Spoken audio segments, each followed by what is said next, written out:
बोलिए श्री नारायण भगवान की जय।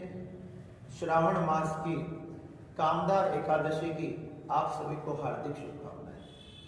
भगवान की एकादशी मनुष्यों को परम पवित्र तथा समस्त पापों को नष्ट करने वाली है।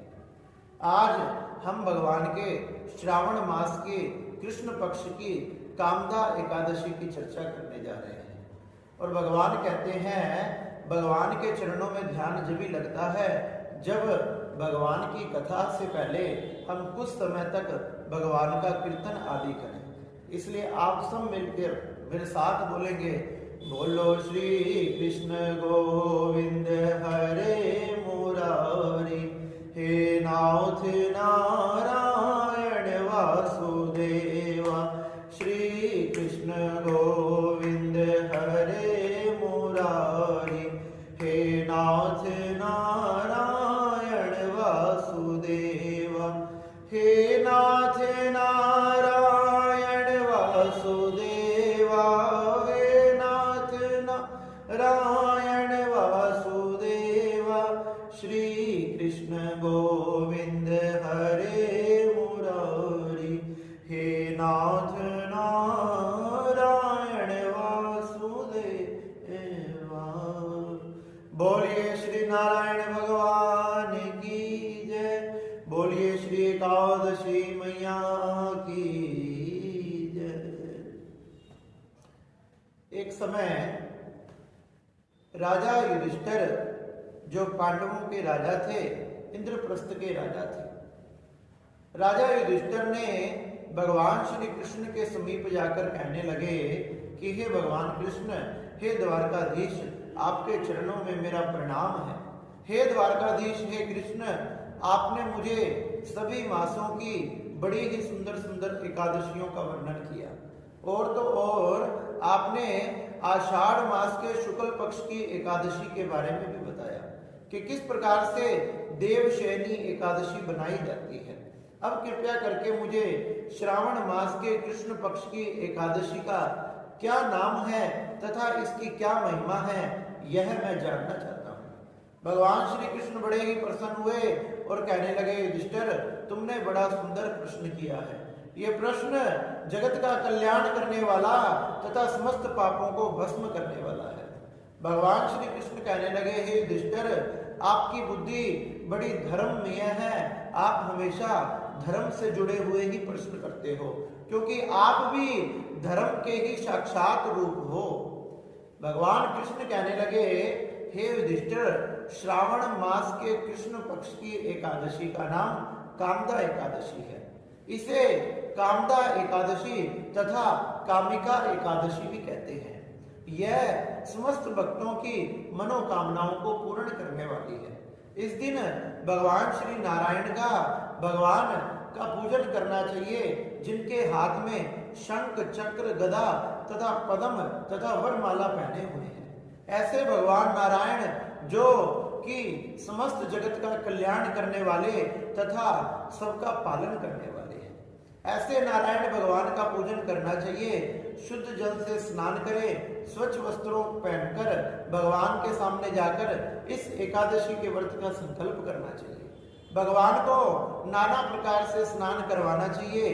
गंगा जल से, शुद्ध जल से तथा पंचामृत से भगवान को स्नान करवाकर सुंदर वस्त्र पहनाने चाहिए। अगर आपके घर में गोपाल जी हैं तो उनका इसी प्रकार पंचामृत से अभिषेक करें, शुद्ध जल से, गंगा जल से स्नान करवाएं तथा सुंदर सुंदर वस्त्र पहनाएं। भगवान श्री नारायण का, भगवान श्री कृष्ण और गोपाल जी का एकादशी एक उत्सव होता है। एकादशी को भगवान अपने भक्तों पर सबसे अधिक कृपा करते हैं।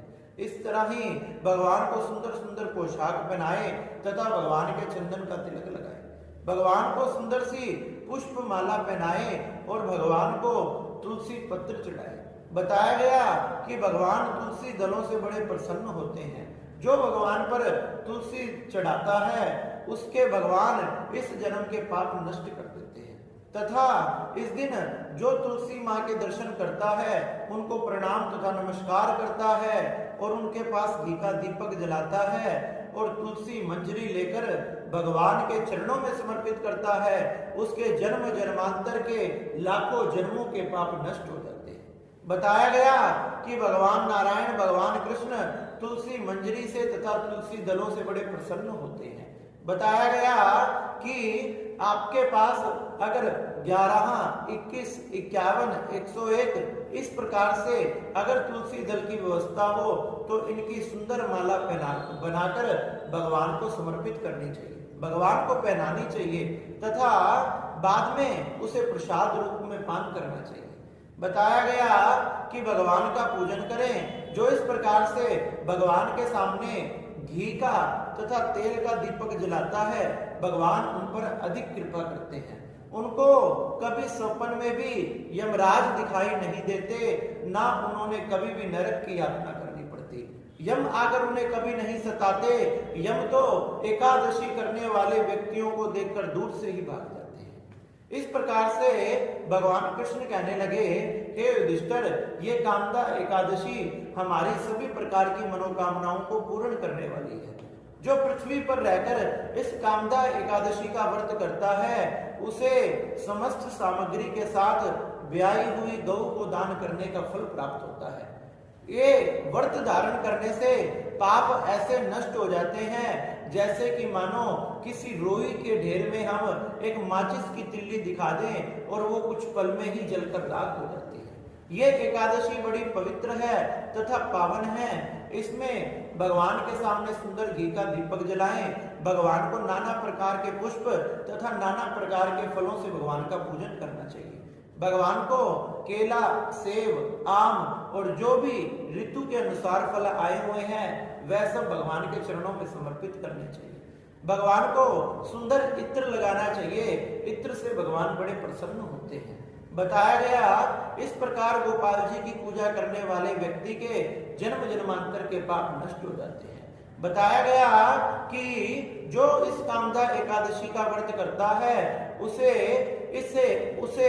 पृथ्वी पर किए हुए सभी दानों का फल प्राप्त होता है। जाने अनजाने में अगर उससे किसी का कोई पाप भी हो गया और तो और किसी से किसी के प्रति कोई ब्रह्म हत्या, द्वेष, चुगली, निंदा आदि ऐसे नीच कर्म भी हुए हैं तो वो भी इससे जलकर भस्म हो जाते हैं।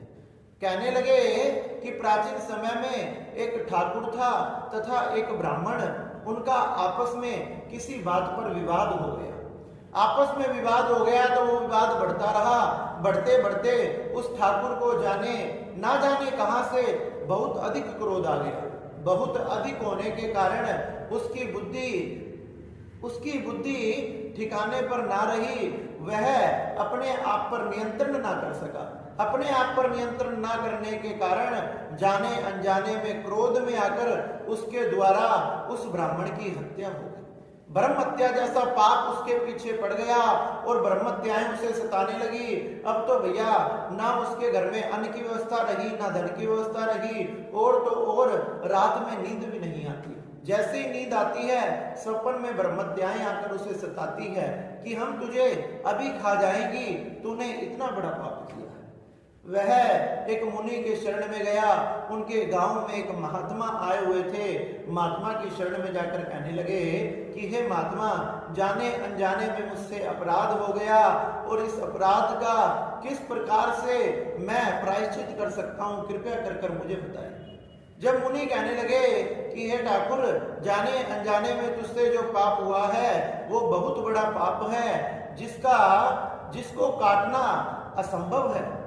कोई भी पुण्य के द्वारा इसको काटना असंभव है क्योंकि ब्रह्म हत्या ही सबसे बड़ी हत्या होती है। फिर भी वो ठाकुर मुनि के चरणों में बार बार नमस्कार, बार बार प्रणाम, बार बार स्तुति तथा विलाप करने लगा। तो मुनि ने प्रसन्न होकर कहा कि हे ठाकुर, तुम श्रावण मास के कृष्ण पक्ष की कामदा एकादशी का व्रत करके अगर उसको भगवान के चरणों में समर्पित कर दो तो भगवान अपनी कृपा से तुम्हारे जन्म जन्मांतर के पाप तो क्या, ब्रह्म हत्या जैसे पापों को भी नाश कर देंगे। मुनि के कहे अनुसार उस ठाकुर ने श्रावण मास में कृष्ण पक्ष की इस कामदा एकादशी का व्रत किया। व्रत करके सच्चे मन से भगवान का व्रत किया, भगवान का कीर्तन किया, पूरा दिन भगवान का नाम स्मरण करता रहा, मंत्रों का जाप करता रहा, तथा रात को भगवान ने उसके सपन में दर्शन देकर कहा कि हे ठाकुर, तेरे द्वारा जो पाप बना था, और पाप ही नहीं, तेरे हाथों से जो ब्रह्मत्या हुई थी, तेरे इस व्रत के प्रभाव से वो ब्रह्मत्या नष्ट हो गई। अब तुम्हें किसी भी प्रकार की चिंता करने की जरूरत नहीं है। इस प्रकार से भगवान श्री नारायण ने, भगवान कृष्ण ने, भगवान श्री परमात्मा ने उस ठाकुर पर भी ब्रह्मत्या जैसे पापों को काटकर कृपा करी। इसी प्रकार से भगवान सब पर कृपा करने वाले हैं। हमने हमारे जीवन में एकादशी का व्रत तो अवश्य रखना चाहिए। बताया गया जो मनुष्य एकादशी का व्रत नहीं करता वह नरक का गामी होता है, क्योंकि भगवान को सबसे प्रिय एकादशी है। इसलिए भगवान वैकुंठ से ये देखते हैं कि उनका कौन सा भगत उनके लिए एकादशी का व्रत करता है। हमसे चाहे अपने जीवन में कुछ भी बन पाए या ना बन पाए, लेकिन अपने जीवन में एकादशी का व्रत तो जरूर करना चाहिए, चाहे कुछ भी हो जाए।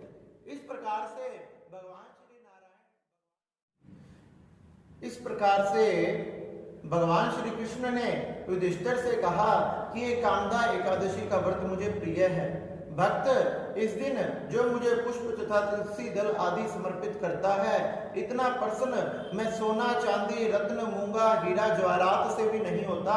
इतना प्रसन्न अगर उसने सच्चे मन से, सच्चे भावों से मेरे चरणों में पुष्प तथा तुलसी दल तथा तुलसी की मंजरी भी समर्पित कर दी, उससे हो जाता हूँ। जो इस एकादशी में भगवान के सामने दीपक जलाता है, वो सहस्त्रों सूर्य के समान प्रकाशित होकर सूर्य लोक में वास करता है। इस प्रकार से भगवान श्री कृष्ण ने युधिष्ठिर को ये श्रावण मास के कृष्ण पक्ष की कामदा एकादशी का बड़ा ही सुंदर व्रत बताया। युधिष्ठिर जी महाराज इस कामदा एकादशी के व्रत को सुनकर, इसकी महिमा को सुनकर बड़े प्रसन्न हो गए और कहने लगे, हे द्वारकाधीश, हे कृष्ण, हे नाथ, ये एकादशी बड़ी पवित्र है। ये कामदा एकादशी का व्रत मैं अपने जीवन में अवश्य धारण करूंगा, क्योंकि ये भगवान श्री नारायण को प्रसन्न करने वाली तथा समस्त पापों को नष्ट करने वाली है। अरे महाभारत के युद्ध में मुझसे भी नाना प्रकार के पाप बन गए होंगे। इस कामदा एकादशी के व्रत को करके जाने अनजाने में भी मेरे द्वारा किए हुए पाप भी इस एकादशी के प्रभाव से नष्ट हो जाएंगे। इस प्रकार से श्री भगवान श्री नारायण ने, भगवान श्री कृष्ण ने युधिष्ठिर जी महाराज को एकादशी की बड़ी ही सुंदर कथा सुनाई। आप भी इस कथा को सुने तथा भगवान की पूजा करें तथा भगवान के चरणों में भगवान का कीर्तन करें। पूरा दिन भगवान का नाम तथा कीर्तन करके व्यतीत करना चाहिए। किसी भी प्रकार का क्रोध आदि नहीं करना चाहिए, चुगली आदि से बचना चाहिए। पूरा दिन केवल भगवान के मंत्रों का ही जाप करना चाहिए। इस प्रकार से एकादशी का व्रत करने से भगवान अति प्रसन्न होते हैं और वह परमात्मा हम पर प्रसन्न हो गया। फिर हमें इस संसार में कौन सी वस्तु प्राप्त नहीं हो सकती।